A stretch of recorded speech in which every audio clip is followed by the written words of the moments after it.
you today, Joe? I'm pretty good, Carlos. It's a warm day here. Record temperatures tomorrow here in Minneapolis, Minnesota. Yeah, I think we got a heat wave going across the country. Thank goodness I said it this weekend where it was pretty warm. So, let's all take a shot on behalf of Mr. Carrier for inventing air conditioning.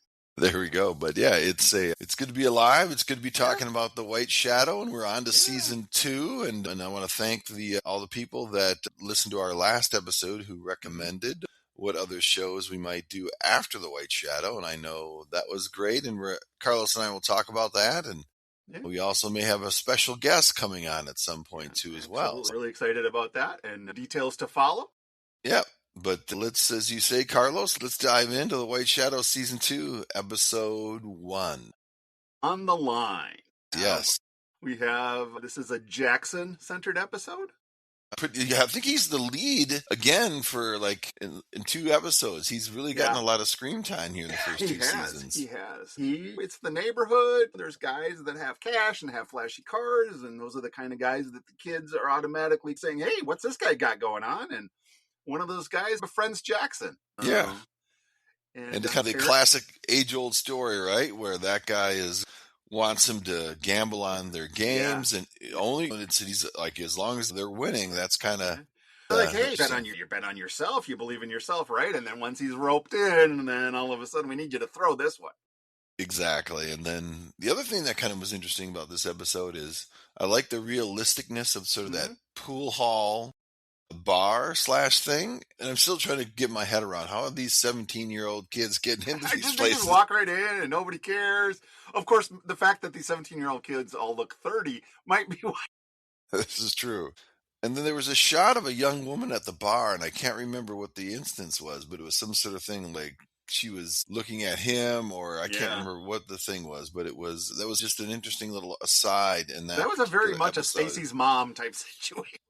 Yeah, exactly. So it was, but yeah, and I think that this episode is even applicable today, right? I was going to say it's very prescient because although the part that requires a little bit of disbelief is the idea that there are lines on high school basketball games.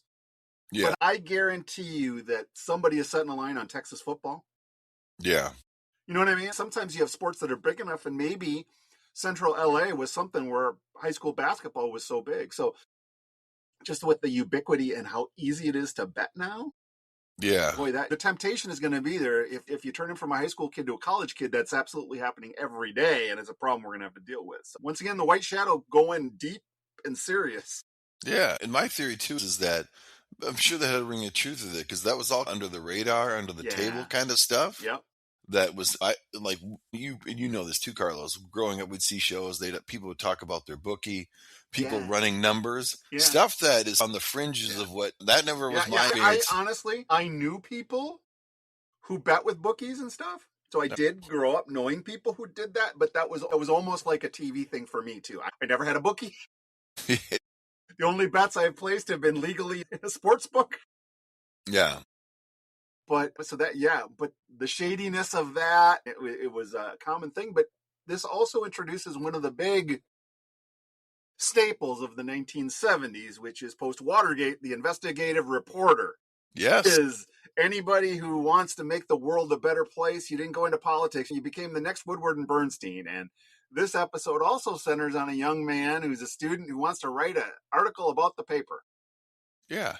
And I think that guy too, the actor does a good job, and he is an actor that I have a memory of and seen him in things, but I've never really, he wasn't really big in anything for any sense of he's the just time. One of those character actors that you saw. His IMDb page would be one episode. And isn't memory a funny thing too, that maybe I'm thinking that he's so ubiquitous in my mind because I remember him from just this episode? It's very strange. Could be. I don't know. Sometimes though, it's like I see that, I know that face, right? You have some of those actors that they call them character actors, and I've never heard a definition, but to me, it's almost got a face. You just look at that face. The example I would use outside of Hollywood, because I had a kind of discussion with somebody, is Don Zimmer. Zimmer had a face, former baseball coach, but had a face that you could tell he's got a lot of stories to tell because all of his living, you can see it on his face. And so I feel like character actors have that kind of compelling nature where you look at them and you're like, oh, there's something going on there. Oh, yeah. The minute you said that, I just remember back in the 80s or 90s even that shot of Don Zimmer on the bench. He just was, it was the classic manager in his face. It was just, it was amazing. But no, and I think the actor who did that, the school newspaper, was pretty good. Yeah. I think that, though, how we found out about it was a little hackneyed in terms of he's walking down the street. Yeah, it is very much a, hey, is he handing him some cash? Yeah, it was very much a LA is too big a place to that to happen, but suspend belief for that. But he thinks he's got himself a Pulitzer winning story. He's going to launch himself into, with this big career, which, if you're a high school paper, but then the angels on his other shoulder start saying, hey, let's figure out these guys aren't bad. They've let me in. I see that the way I also see kind of Ken Reeves, the man with many contacts, gets him a, I don't know if it was an internship or some sort of thing at the, I think it was the LA Times, but it's another instance of Ken knows the agent. I gotta tell you, Ken Reeves is like the king of patronage jobs. The guy can get a kid going like that. And that actually will come up as a key point in the next episode when we get to it. Yeah. And the thing, too, is that so Jackson kind of feels himself getting roped in. Now he wants him to throw a game. And Jackson, one point, he's launching shots when he shouldn't, so that they can cover. So he's clearly, even when he's winning, he's altering his play. Yep. And Reeves is like, what the hell are you doing? At first he's going, are you just being a bonehead? But then the pieces start coming together and it becomes obvious what he's doing.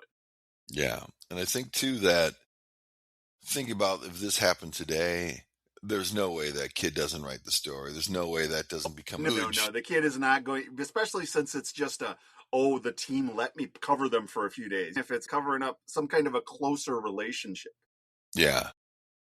The other thing that we'll notice, and I don't know, I'll call it out for this episode since it's the first episode of the season, but it's something that happens common to a lot of shows, and a lot of shows that end up being those one season shows that then get canceled people love. Firefly being an example. The shows get broadcast by the network out of order, and they muddle some longer term stories. Not important for White Shadow, because White Shadow does not have continuing storylines typically. Exactly. Beyond the characters. But with Firefly, they lost some context. So in this one, it's very clear the second episode is the season hasn't started yet. But in the first episode, they're already playing games in season 2. That's right. So they clearly brought, no big deal. It doesn't really affect a lot of things other than I noticed it. So. And I think, too, I've seen that. And that's the continuity issue, too, as well. Mm-hmm. I remember trying to watch, what was that They're Out There show? What was the name of that show? It was the tagline was They're Out There. It was a science fiction one with Scully and Mulder. Oh, yeah, X-Files, yeah. X-Files. So I remember trying to watch that, but I was really only interested in the episodes that dealt with the mysterious man. I did find out online that you could watch them, and they were the standalones. They said, here's a standalone, but if you want to follow those.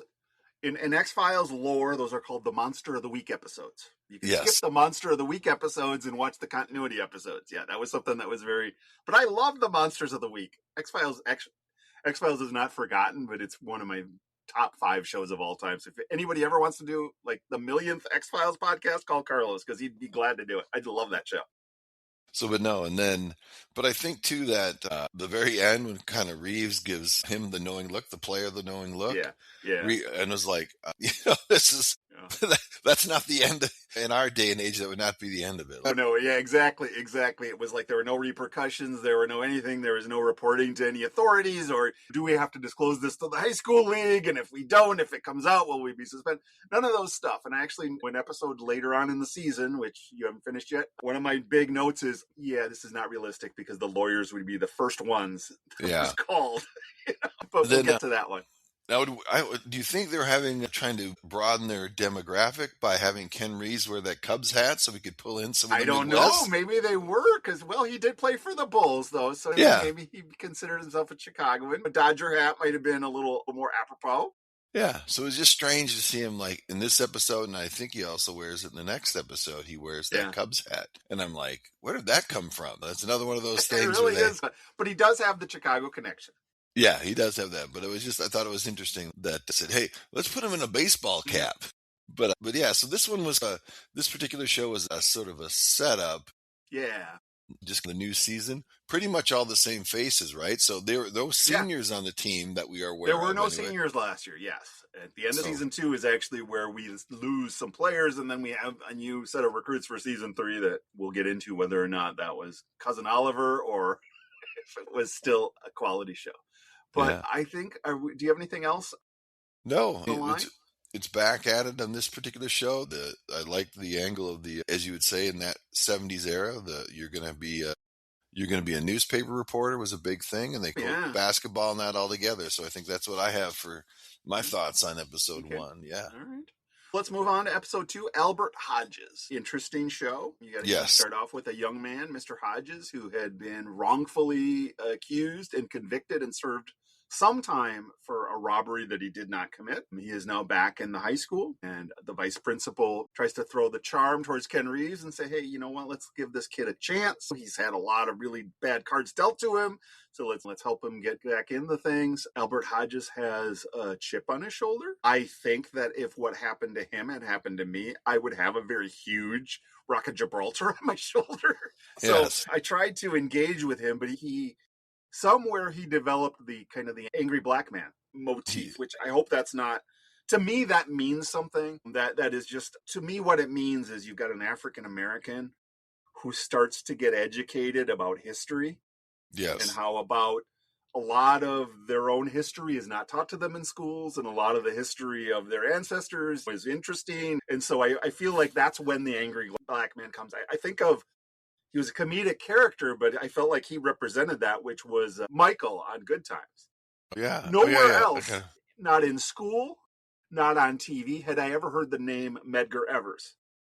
He would talk about leading beyond the Martin Luther Kings of the world, the people who fought on the front lines. And so, once again, when I say angry, I don't mean that in a derogatory sense. I just mean, maybe I should say enlightened. But anyways, he has a chip on his shoulder. Arguably has it. Seeing a white man coaching a team full of black kids, calling them animals, which comes up where he blink of the eye. Animals, and actually a part of the conversation happens because Reeves is once again in the classroom. Yes, this time he's teaching sex ed. That's right. And he doesn't want to be there, but obviously Sybil makes him go there too as well. But I just thought really taking on this whole concept of a network TV at the time. Was I thought it was because, and I feel like, to me, the crux of the show or the soul of that team is Haywood. Yes. When we've already commented about how he wore the Africa necklace, you know what I mean? So I feel like he is becoming more and more enlightened. And so although Haywood's personal experience with Reeves has been positive, some of the things that Albert is telling him are resonating with him too, because he knows, hey, wait a minute, you know what I mean? We're not getting the whole story about what's going on with our people. And so that's why I felt you could easily look at this and go, hey, Reeves has been great to these kids. Why are they being such jerks? And I think that maybe I'm giving the show too much credit, but I feel like they dealt with it in a very serious way. How the players would react, and then how Reeves would react. Because Reeves was not like, screw you. Reeves was like looking internally, am I doing something? Yeah, he did that. He did talk with the principal about that. And he was like, obviously Reeves, who roomed with the principal in college. So I think that, obviously much more a charged political time, and then even the late 70s. We were very near a very explosive history of race relations in this country. Not that race relations have ever been great in this country, but at that point it was a particular flashpoint. Yeah, and so I think that they handled it well. They handled Albert, for me, whenever he was like in Northern Exposure, he was also in 30-something. Okay. That character he played in White Shadow colored my perception of him. Of him later on. He could never break out of that for me, which is the one I've actually, I use this as an example a lot. I hated Meryl Streep for a decade. Okay. Because her character was so horrible in Kramer versus Kramer, abandoning her child. It's so horrible that I held hatred for the reality is, of course, we've all come to know it because the greatest actress of our lifetime, you know what I mean? And she's that good that she can make you hate her. And it's good for him. He played the role well. Yeah. And side note, that movie came out when you and I were in junior high, because I remember talking about it, not necessarily in the lunchroom back in those days and at Westwood. So when that movie came out, and also that brings up another memory, Carlos. You the first guy, and this just came to me unbidden today. You were the first guy to turn me on to Steve Martin and would start talking about. Oh yeah, that was junior high. Me and our classmate Mike Schultz. Yep. Who's gone on to a rock and roll career in the band Uncle Chunk now and other bands before that. He and I were big Steve Martin fans. Huge. Yeah. We went to see Steve Martin in 7th grade, I think, State Fair. Wow. And yeah, it was fun. It was a lot of fun. Yeah, I was SNL, Wild and Crazy Guys. Yep. To me, that was like, there was nothing cooler on the planet. So you turned me on to watch Saturday Night Live because of that. And I kept thinking, why does this guy have white hair? Yeah, he's one of those guys that was prematurely gray. I think he's probably in his 30s or 20s when he was gray. But it was good. But so those characters that sometimes like this character that he played colored my opinion of him going forward. But I think he did a great job with this particular thing. But the show, again, a little bit hackneyed in a way where Ken has another connection. Yes, he does. He checks back to Boston College. Even though this kid has been there for 5 minutes, and the 5 minutes he's been there, he's been nothing but a pain in the ass for Ken Reeves. He's going to call in a favor with BC to get this kid in the program. Yep, and this kid doesn't even know. It never applied. Yeah, he just thinks because I'm great. He's already like ripping the team, and I'm gone. You guys are losers. You shouldn't be here. And he doesn't. Yeah, he's got no idea who his benefactor is. And the kind of the interesting thing is, in the 70s was just sending over someone's transcripts, and it's like, you could just do that, and without informing them that you just sign anything. How do they set you up with the high school? How'd that all work? Apparently no application for BC. It's just, okay, you're in. You got the Reeves connection. Yep, and Ken did allude to it at some point. I'm going a little bit out of order of how we should talk about this, but said, hey, I did that it came that he did that for Albert, but I can't do it for you guys. I've already went to the well, and the kid said, hey, we understand Albert needed a leg up. Was the reactions. Yeah. Yeah, the team was not late. And actually it was I think was it Haywood that sussed out, hey, Reeves went to BC. Yeah. Yep. And that particular one, so for those who are going to watch the episode, the main characters on the show not going to play in the game because they want some changes from Ken Reeves. And, we had missed the part where he named Salami as the team captain at the very beginning. At the very beginning, and it was thought of, you've got a team that's majority African-American and you're having the white kid, and so he calls that out, and Reeves lays out his thinking at the very beginning to the principal, saying, hey, you know what?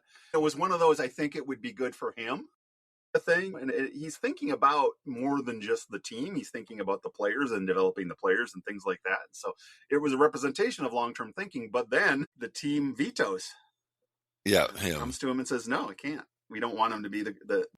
Yeah, and he did talk again to the principal about the reasons why he picked Salami for being captain. He's going to be the least pain in the butt. Captain was one of those reasons. Yeah. And so I think that was another one. And then again, as you alluded to, that the leader of I'm blanking on his name right now off the top of my head. Haywood. Is the one who was talking with the coach, and even when they do decide to come back and play the game, he said, we still have some things to talk about. Yeah. To go over that. And I thought that was a good particular piece too as well, but that also leads up to one of the big goofs in the episode, right? So there's Gomez, Salami, and Goldstein in the locker room. Yep. All of the main characters who are African-American are waiting for Albert. Yep. They only have 3 players. Yeah. There's still 3 other team members, not in either group. Yeah, exactly. It's those ones that don't have a name when you're like seeing the locker room scene. It's, wait a minute, that's more bodies than there are stars. Yep. And then when they all run out to play the game, they're there. Yeah. So where were they? But Gomez had one of the lines of that episode was like, the 3 of them are sitting there, and he goes, are those guys coming? They said, I know. Hey, Gomez goes, hey, Goldstein, you may start. It's pretty good. One little piece that I want to mention, because it may tie into a future episode. My cat's just knocked something over that's rolling on the floor, but okay. When Reeves is teaching sex ed, he kind of talks to a very young, newly minted teacher who is also teaching sex ed. Oh, yeah. The reason I found that interesting is because there is an episode later on, I think season 2, where there is a player who will have an inappropriate relationship with a young teacher. And I'm just wondering if it will be her, because she was very young. She was very eager. The scene just did not make a lot of sense. It's like going, okay, Reeves got someone to talk to about sex education, but I don't know. I just felt like it was foreshadowing of something. We'll see. Yeah, we'll see. And then one of the great scenes in that episode, and I'm not really too qualified to speak on this, is when the principal and in the character, they talk, and they have an exchange about being black, and something that I can't relate to, but I just could them talking. It was very poignant. It was very powerful. I can't. The words felt powerful, sounded powerful to me, but not being part of the subject. Basically, he said, yes, you're the racist. You're the one who has a problem with you being black. Yes. Which strikes me as a very deep comment, but I can't speak to whether it's accurate or not, or whether that's something that's realistic in this situation. But it was a powerful conversation. Yeah, and I've seen people talk about that online too as well. And so I just thought that was a great scene. And again, the principal is always sneakily one of my favorite characters on the show as I've been rewatching these, because he's always dressed to the nines. Yep. He's not too vociferous. He's an even-keeled kind of guy. But this episode, when he talks to Albert, he's right. He's not afraid to take on the tough issues, to say the least. Yeah, absolutely. And we've seen that before in this episode where the one character was the bad egg, and remember that guy pushed him into the bookcase? Yes. None of the books moved, by the way. It's a special bookcase. Yeah, so this is one of one of the episodes I remember most distinctly.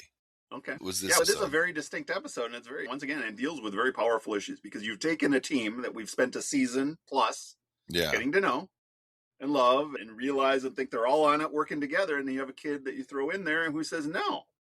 What we have here is we have an unbalanced power structure. Yep. You got to see it this way, and it's there's a different lens that no one was looking at. Yep. This entire happy family of season 1. To me, once again, Bruce Paltrow, whoever it was that was making day-to-day decisions, I feel like they were always making the more challenging choice rather than the easy choice in these episodes.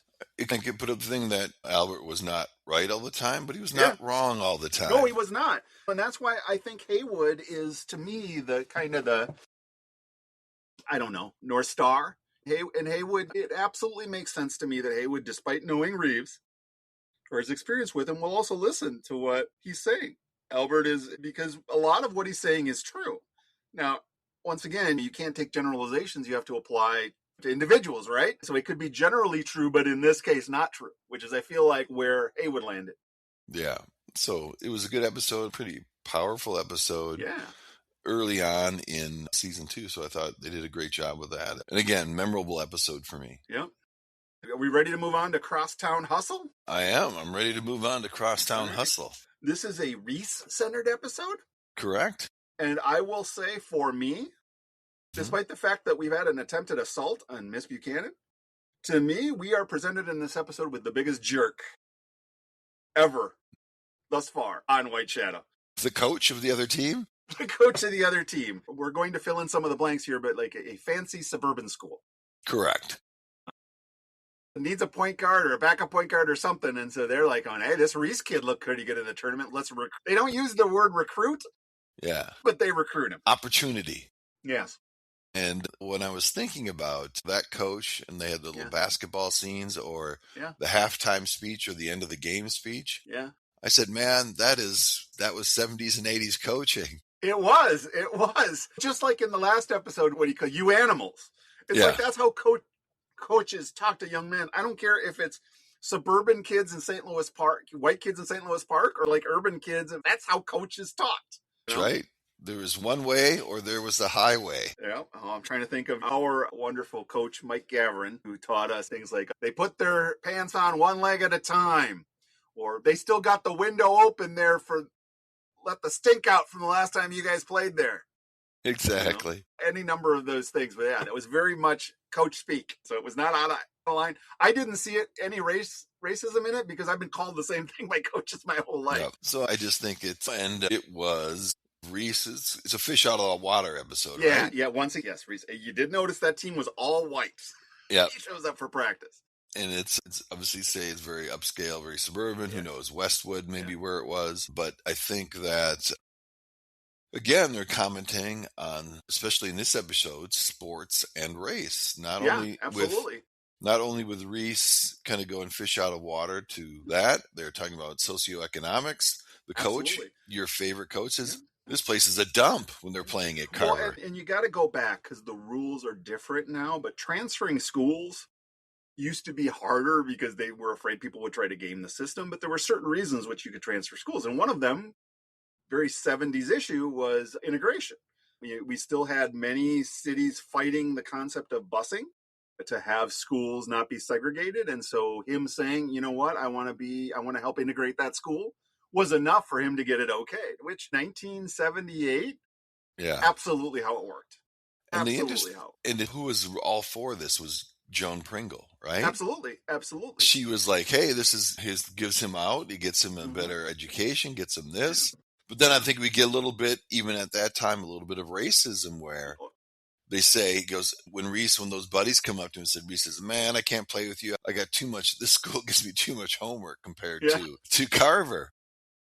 And so that's a little bit of and maybe true, I don't know, but it's something that I'm trying to doesn't sit well. Think of the reasons why I dislike that. One of them was in the Reese's first practice, he says, we're not going to be playing that ghetto ball here.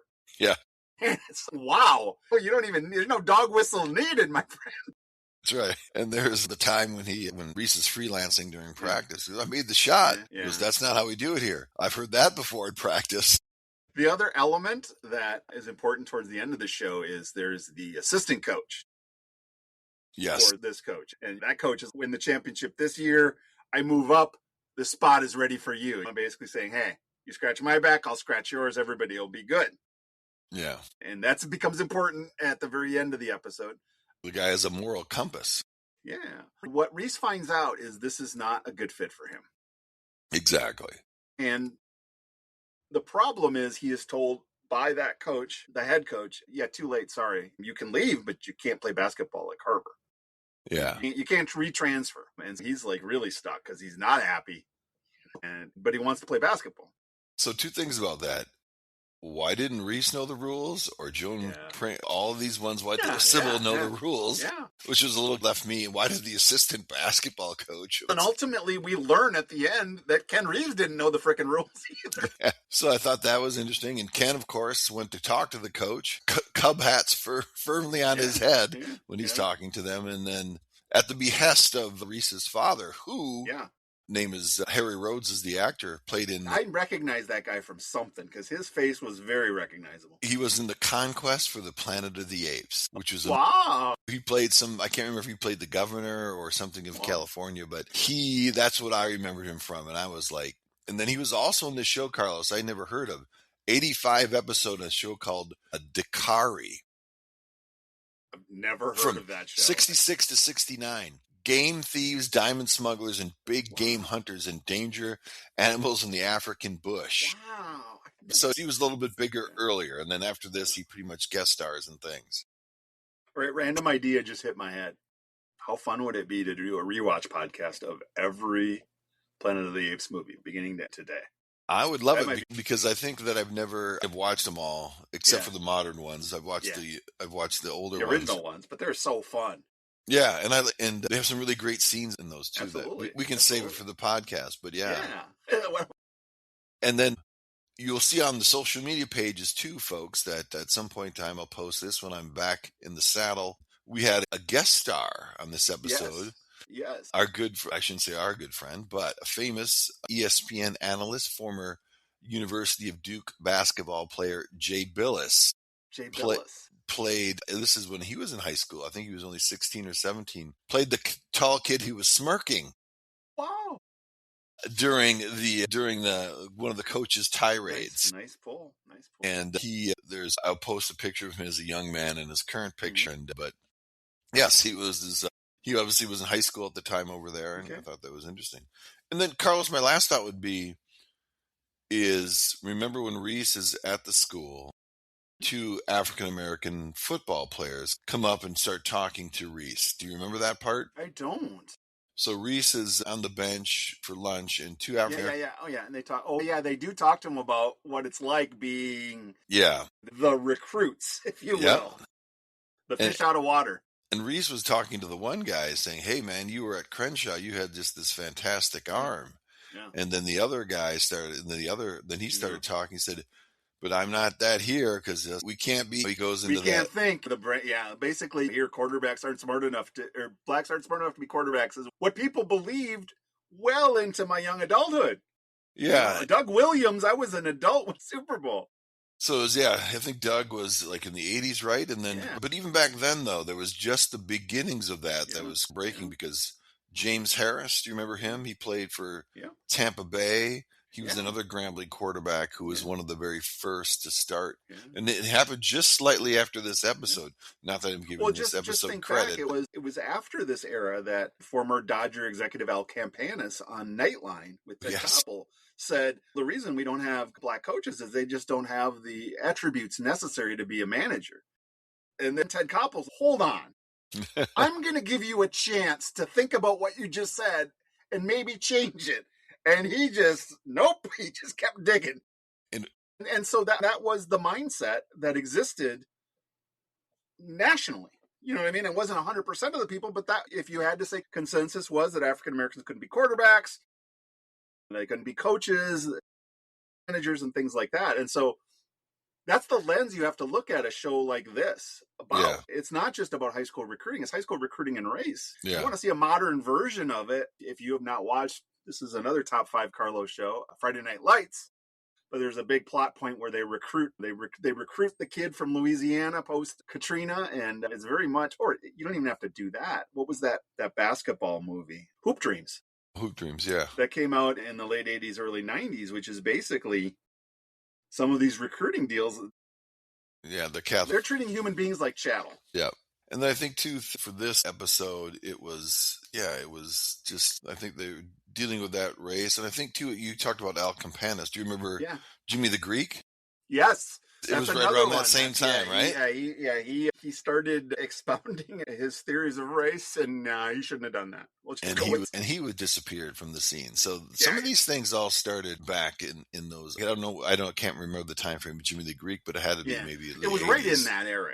We were either teenagers or young adults. It was in that era, and I feel like Jimmy the Greek, we were probably in high school, junior high when that happened. But once again, to me, I'm not even talking about who's right or wrong. I'm just saying these conversations happening in the 70s was headline. Yeah. It was very much related to it. And the idea of recruiting a high school player was something that was happening all the time. Yeah. And then I don't want to disappoint you here, Carlos, but I read some trivia on IMDb about this. This was, who Carter's not in this episode at all. And Haywood. So Haywood, Thomas Carter, the actor. Yeah. Oh, you have that on your list? Go ahead. Oh, the fact he's not there is like, where's Haywood? Because let's just finish up the plot and then get to Haywood. So turns out they're going to play the first game for Reese and his new team is at Carver High. That's right. And the assistant coach of the rival team skips the bus ride and leaves a note on Reeves' desk, just an envelope that says Ken Reeves. And the game's about to start, and the assistant coach goes, "Hey, did you look at that envelope?" And Reeves is like, "What envelope?" He goes, "You might want to look at it before the game." So Reeves tells the ref, "Hold on," runs to the locker room, picks up this note, which apparently says, Reese isn't disqualified until after he's played a game. Which, why didn't they know? But go ahead, yeah. Yeah, exactly. So he gets, is it Goldstein to Salami to go. He whispers in Salami's ear, and then Salami goes out to tie his shoe and then unties Reese's shoe and says, "Hey, coach says if you don't play, you're not ineligible. If you never play in the suit up." And so he goes to Reeves, "Is that true?" He's like, "Yeah." So he takes off his jersey, throws it, and runs off. Yep. He tells all the players who are weak. Remember, he goes down the line and says, "That guy can't go to his left." He gives a scouting report, a first-hand scouting report on everybody. Yeah. Yep. And then we learn in the shower, as they're excited, that they won, and they won by a lot, and they've never beaten that school before. And they did it without Haywood or Reese. And that's where Haywood I'm like, where the hell's Haywood? Did they tell us where he was? Yes, he was out for fighting. He said that there was some sort of, he was been suspended for fighting. I don't know if it was during a game. Did you remember Salami had a little thing over his eye? Yeah, okay. Totally missed it. You know what? It probably was something that ended up on the editing room floor. Yeah, so it was. But the reason why this happened is because at this point, the actor Thomas Carter had lost interest in the show. He wanted to direct more than act. And the fact that his character was being succumbed by Coolidge, who was more popular. Yes. And he did say, I do not know. It's actually in the next episode where he says, This guy requires coaching. Coolidge doesn't require anything. I'm like, oh, now they're building up. Now they're making Coolidge be a star, which in season 1, not a single Coolidge-centered episode. Yeah, Not a exactly. single Coolidge is a star episode. But that's the first seeds of, he's our star. So it was, this one is another episode I remember. I don't remember the dad or anything like that, but I remember the incidents of them waiting for those guys to come back to play the game quite distinctly. Yep. So it was good. The very ending of this episode had me running to Google. Because Reese, they throw Reese in the shower and have him sing with them. And I'm like, oh, holy cow, does he sing that good? They didn't really sing. And I looked at it, and there's nothing official, but everything anecdotal says these kids did all the singing. There was no lip syncing. I'm like, damn, Reese can sing. That was really good. Yeah, I think, was he the one that was 32 years old? I think he was. Yeah, he's got a mature voice. Hey, listen, he quintuple bogeyed high school, okay? It happens. There you go. That was a classic one. And the next one I'm interested in seeing too as well, because wasn't that, and just to give a preview of episode 4, one of the guest stars is from What's Happening, right? I was going to say, one of the guest stars on our next episode is one of the stars of one of the episodes, one of my favorite shows. A kid played Dwayne, who had an afro, and as Joe can attest, even though I'm follically challenged at 60, when I was a teenager, I had a big old fro. And so my dad used to call me Dwayne based on this actor's fro from What's Happening, which as glorious as my fro was, it never approached Dwayne's awesomeness. So yes, we have him, and he's it's his personality, because I always noticed on What's Happening, he was always just really super happy and light.